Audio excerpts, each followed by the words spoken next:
Hello students, welcome to SS online classes. In my last video, you had learned the rate law and order of the reaction. Today, I explain the first order and zero order integrated rate equation with example. So let us start. Let us start zero order reaction in which rate does not depend on the concentration of the reactant. In my last video आपने देखा था कि जो rate है वो concentration पे depend करती है. Exceptionally zero order, zero that means जिसकी में आपकी जो कंसंट्रेशन की पावर है वो जीरो, अगर किसी भी टर्म की या किसी भी पर्टिकुलर टर्म की पावर जीरो होती है तो वो आपका क्या हो जाता है, 1.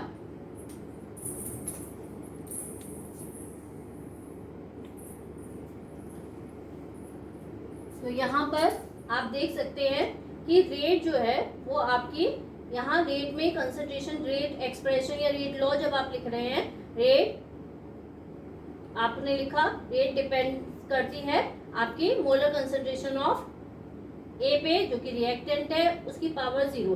दैट मीन्स अगर किसी मोलर कंसंट्रेशन की पावर जीरो है, इसका मतलब ये है कि उसकी जो रेट है वो रिएक्टेंट पे डिपेंड नहीं कर रही है. एज यू नो कि किसी भी टर्म की पावर अगर जीरो होती है तो वो चीज, वो पर्टिकुलर फैक्टर जो होता है वो टर्म आपकी 1 हो जाती है. तो rate is equal to the rate constant. अगर किसी ने मेरा लास्ट वीडियो नहीं देखा है तो प्लीज इसे समझने के लिए आपको जो लास्ट वीडियो है उन्हें देखना होगा, तो प्लीज उसे देख लीजिएगा. उसके बाद आप ये से आसानी से समझ पाएंगे. तो यहाँ आप रेट जो है वो आपका जीरो ऑर्डर को हम समझा रहे हैं आपको. जीरो का मतलब ये है कि जिस रिएक्शन की रेट जो है वो उसकी कंसंट्रेशन पे डिपेंड नहीं करती है. तो यहाँ आप जीरो ऑर्डर को देख सकते हैं कि रेट जो है, rate of reaction for zero order is directly is equal to the rate constant. Example के तौर पर आपका फोटोकेमिकल रिएक्शन जिसमें हाइड्रोजन और क्लोरीन आपस में मिलकर इन सनलाइट की प्रेजेंस में आपका 2HCl बनाते हैं. अगर आप इसकी रेट लिखेंगे, रेट लॉ लिखेंगे इस रिएक्शन के लिए, तो रेट इज इक्वल टू आप हाइड्रोजन की कंसंट्रेशन की power zero multiply by chloride molar concentration of chlorine की पावर जीरो, दोनों की पावर 1 हो जाएंगी. तो दैट मीन्स इस रिएक्शन में जो हाइड्रोजन और क्लोरीन की कंसंट्रेशन आप चाहे कितनी भी घटा दें या बढ़ा दें, उसकी रेट पर कोई इफेक्ट नहीं आएगा. In the same way example, one more example, dissociation of ammonia. Ammonia का आप जब डिसोसिएशन होता है तो कंसंट्रेशन जो है वो आपकी डिपेंड नहीं करती है, रेट जो है वो कंसंट्रेशन पे डिपेंड नहीं करती है. अब यूनिट जो है वो इस रेट कांस्टेंट की वो equal to the rate of reaction. तो रेट ऑफ रिएक्शन अगर आप लिखते हैं तो रेट ऑफ रिएक्शन को आप रिप्रेजेंट करते हैं जैसे आपने फर्स्ट लेक्चर में मैंने देखा था, मैंने आपको रेट ऑफ रिएक्शन के एक्सप्रेशन दिए थे कि आप किस तरीके से रेट लिखते हैं. तो एवरेज जो आपका total change in concentration divided by time, तो वही आपका जो है यूनिट हो जाएगी मोल, जो कंसंट्रेशन की यूनिट होती है मोल पर लीटर वर्सेस आपका सेकेंड इनवर्स. दैट मीन्स आपकी मोल पर लीटर सेकेंड इनवर्स, जिसे आप रेट ऑफ रिएक्शन की यूनिट भी कह सकते हैं. वही आपकी rate constant for zero order के लिए सेम आपकी यूनिट होगी, यानी रेट और रेट कांस्टेंट बराबर है तो दोनों की यूनिट भी सेम होगी. इन द सेम वे अब आप फर्स्ट ऑर्डर पे जाए, जैसे मैंने आपको लास्ट वीडियो में बताया था कि P प्लस क्यू की वैल्यू अगर 1 आती है तो आपकी वो जो रिएक्शन होती है वो फर्स्ट ऑर्डर होती है. तो फर्स्ट ऑर्डर में in which the rate of reaction या rate depends on the molar concentration of the reactant raise to the power 1. यहाँ पे पावर, यहाँ पर जीरो थी ये पावर, तो डिपेंड नहीं कर रही थी जीरो, और यहाँ पर पावर है 1. तो यानी कि किसी भी रिएक्शन की रेट जब किसी रिएक्टेंट की रेज टू द पावर 1 यानी 1 पावर पे डिपेंड करती है या मोलर कंसंट्रेशन पर की पावर 1 पर डिपेंड करती है, तो वो ऑर्डर, क्योंकि ऑर्डर आप इस पावर से निकालते हैं, रेट लॉ एक्सप्रेशन में जो आपकी पावर लगी होती है तो आपका ऑर्डर हो जाएगा 1. एग्जाम्पल के तौर पे अमोनियम नाइट्रेट को जब आप हीट करते हैं उसका डिसोसिएशन होता है N2 + 2H2. उसकी रेट जो है वो ये फर्स्ट ऑर्डर रिएक्शन है. वो अगर आप इस अमोनियम नाइट्राइड की कंसंट्रेशन को बढ़ा देंगे तो उसकी रेट भी आपकी इंक्रीज हो जाएगी. इन द सेम वे अगर मैंने आपको बताया था ये जो कोफिशिएंट या पावर हम लगा रहे हैं वो स्टिचियोमेट्रिक कोफिशिएंट के बराबर भी हो सकता है और आपका अलग भी हो सकता है। तो यहाँ पे हमने वन मोर एग्जांपल आपको शो किया है समझाने के लिए। 2a कन्वर्ट हो रहा है प्रोडक्ट में, लेकिन यहाँ रेट लॉ जो कि एक्सपेरिमेंटल वैल्यू है, एक्सपेरिमेंट को देखकर लिखते हैं आप। तो रेट ऑफ रिएक्शन जब आप लिख रहे हैं या रेट लॉ लिख रहे हैं तो यहाँ पे मोलर कंसंट्रेशन जो ए की पावर है वो 1 है, तो ऑर्डर इसका 1 हुआ, यानी कि ये रिएक्शन भी आपकी फर्स्ट ऑर्डर है, जबकि यहाँ कोफिशिएंट 2 है। तो लेकिन यहाँ पर अगर ए की कंसंट्रेशन को आप बढ़ाएंगे तो उसी के रेशो में आपकी रेट ऑफ रिएक्शन बढ़ जाएगी।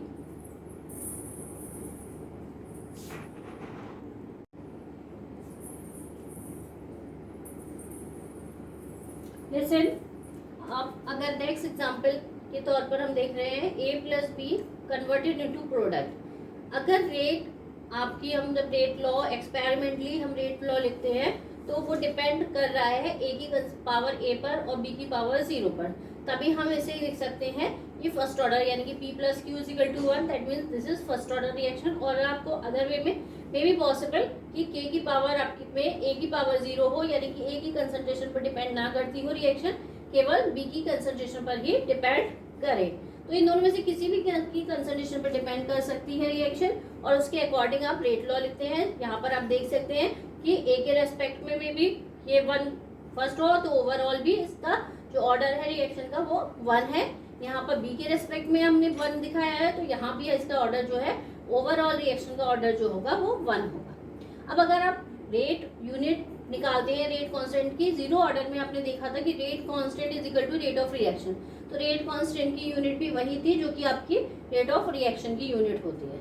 लेकिन यहाँ पर आप देख रहे हो कि डिपेंड कर रहा है इस मोलर कंसंट्रेशन पर, तो रेट कांस्टेंट की जो यूनिट होगी वो rate of reaction upon concentration की यूनिट। रेट ऑफ रिएक्शन की यूनिट हुई मोल पर लीटर पर सेकेंड इनवर्स, और कंसंट्रेशन की यूनिट हुई आपकी मोल पर लीटर। दैट मीन्स जो आपका रेट कांस्टेंट है उसकी यूनिट होगी for first order second inverse या टाइम इनवर्स जिसे लिख सकते हैं आप। तो उस टाइम को आप रिप्रेजेंट करते हैं सेकेंड या मिनट में, तो सेकेंड इनवर्स और minute inverse. This is the unit of rate constant for first order and the rate constant for 0 order.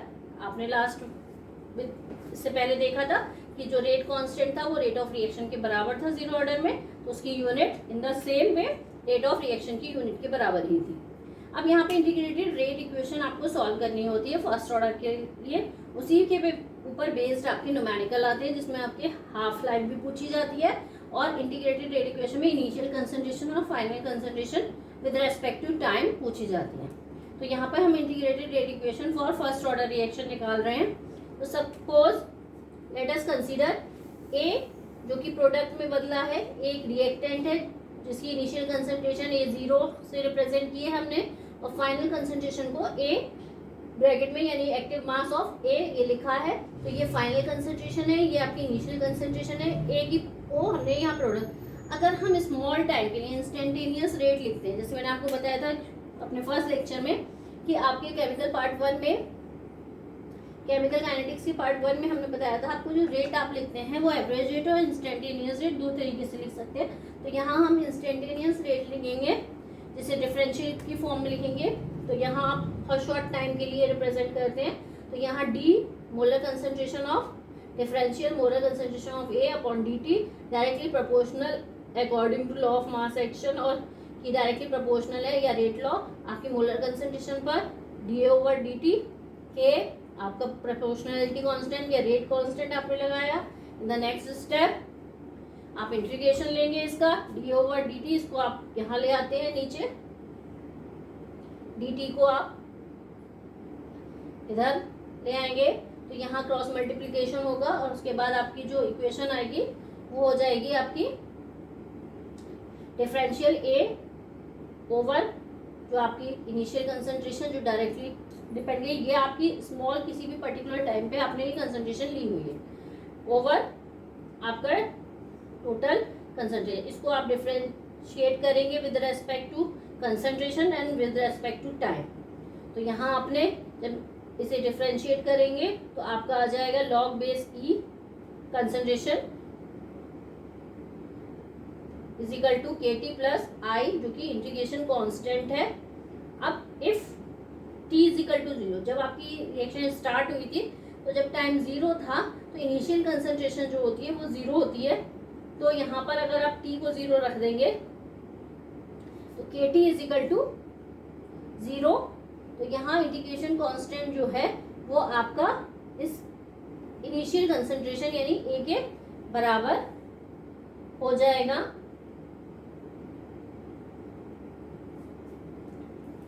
तो यहाँ आप ये देख सकते हैं इस वैल्यू को, आई की इस वैल्यू यानी इंटीग्रेशन कांस्टेंट की इस वैल्यू को आप इस रिएक्शन में रखेंगे। इसको नाम दे सकते हैं फर्स्ट इक्वेशन नंबर 1 में रख दीजिए इसको। तो यहाँ पर आप जब इसकी वैल्यू रखेंगे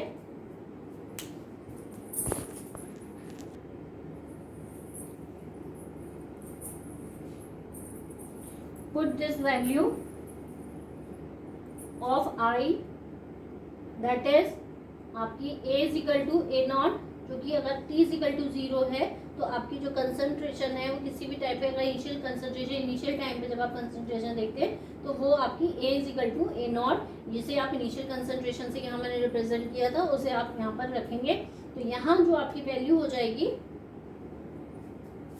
वो हो जाएगी A not. In this way जब आप इस वैल्यू को इस इक्वेशन नंबर 1 में रखते हैं तो आपको मैंने मार्क किया है माइनस लॉग बेस ई, आपका जो concentration at particular time T पर थी, चाहे वो कोई भी हो सकता है, तो जहाँ से स्टार्ट हुई रिएक्शन, और अगर जब आपने इनिशियल कंसंट्रेशन को कंसीडर किया तो वो कंसंट्रेशन आपने जब यहाँ पे ये वैल्यू रखी आई की जगह, I is equal to minus log base e initial concentration, तो यहाँ पर आपका minus log base e A naught, जो कि आप इसको आप ओपन करेंगे माइनस प्लस माइनस, और उसके बाद अगर आप इस साइड में ले जाते हैं लेफ्ट साइड में तो माइनस के साथ ही प्लस साइन के साथ लेफ्ट हैंड साइड में चला जाएगा।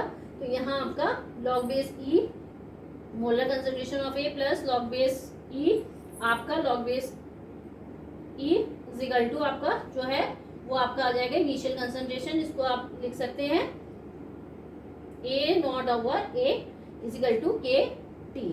T is the time for particular interval, या टी पर्टिकुलर आपके इंस्टेंटेनियस रेट जब आप मेजर कर रहे हैं वो टाइम है, तो जहाँ भी आप मेजर कर रहे हैं उस टाइम को रिप्रेजेंट कर रहा है ये टी।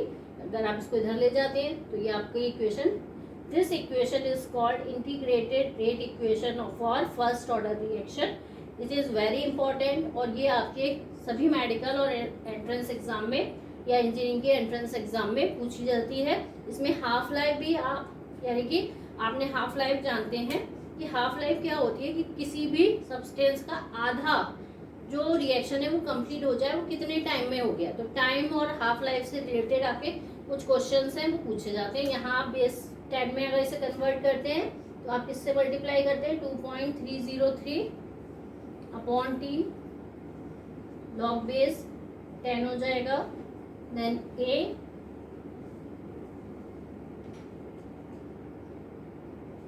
equal to K.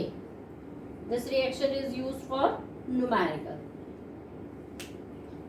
इसके बाद आपका हाफ लाइफ पीरियड है फर्स्ट ऑर्डर के लिए।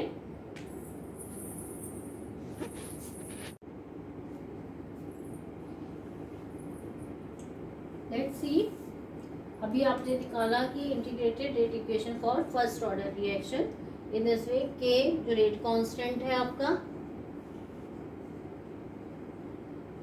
कांस्टेंट, तो यहाँ रेट कांस्टेंट, ये इक्वेशन अभी आपने ड्राइव की 2.303 over T log base 10 initial concentration of A over आपकी एट टाइम टी कंसंट्रेशन।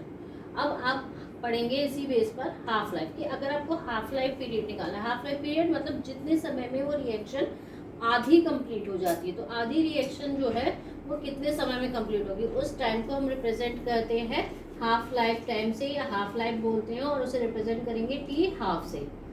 आपका टी हाफ, तो time taken for half of the reaction to get completed, यानी जब रिएक्शन आपकी आधी हो जाती है।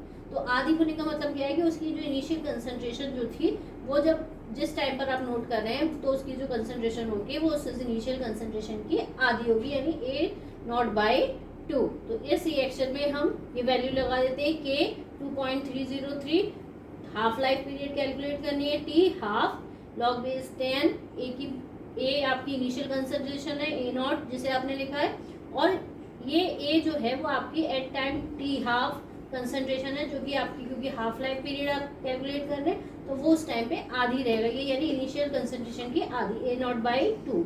जब आप इसे सॉल्व करेंगे तो k is equal to 2.303 over T half log base 10 2 यानी log 2 की वैल्यू आपकी 0.3010 मल्टीप्लाई करिए तो आपका आ जाएगा 0.693 ओवर टी हाफ